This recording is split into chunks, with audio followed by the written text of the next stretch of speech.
भगवान श्री कृष्ण कहते हैं, नमस्कार मित्रों। श्री कृष्ण कहते हैं, जिस समय किसी समस्या का जन्म होता है उसी समय उसका समाधान भी इस संसार में जन्म ले चुका होता है।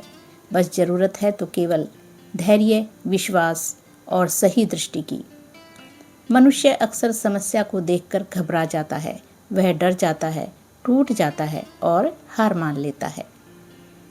लेकिन भगवान श्री कृष्ण कहते हैं, जो संकट से डर गया वह पहले ही हार गया। जीवन की हर कठिन घड़ी हमें तोड़ने नहीं बल्कि हमें मजबूत बनाने के लिए आती है। जैसे कि अग्नि में तपकर सोना और अधिक शुद्ध हो जाता है, वैसे ही संघर्षों में तपकर इंसान और निखरता है। महाभारत के युद्ध में अर्जुन भी विचलित हो गया था। अपने ही लोगों को सामने देखकर उसके हाथ कांपने लगे थे। उस समय श्री कृष्ण ने उसे समझाया, कर्तव्य से भागना समाधान नहीं है। समस्या से भागोगे तो वह और बड़ी हो जाएगी। भगवान श्री कृष्ण कहते हैं, जब जीवन में अंधकार छा जाए तो समझ लेना कि प्रकाश अब दूर नहीं है, क्योंकि बिना रात के सुबह का कोई महत्व नहीं। अक्सर हम कहते हैं, मेरी जिंदगी में ही इतनी परेशानियां क्यों हैं? लेकिन यही परेशानियां हमें वह सब कुछ सिखाती हैं जो सुख के समय हम कभी भी नहीं सीख पाते। इसलिए धैर्य रखो।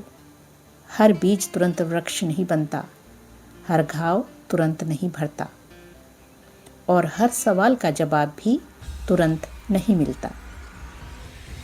लेकिन विश्वास रखो, ईश्वर कभी देर नहीं करता। वह केवल वही समय की प्रतीक्षा करता है जो आपके लिए सही है। इसलिए जब भी जीवन में समस्या आए तो यह मत सोचो कि सब कुछ खत्म हो गया, बल्कि यह सोचो कि ईश्वर मुझे कुछ बड़ा सिखाने की तैयारी कर रहे हैं। याद रखो, हार वही मानता है जो कोशिश करना छोड़ देता है, और जीत उसी की होती है जो आखिरी सांस तक विश्वास बनाए रखता है।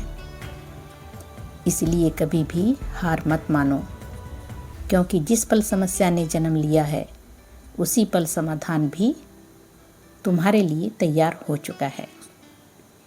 जय श्री कृष्णा। ओम नमो भगवते वासुदेवाय।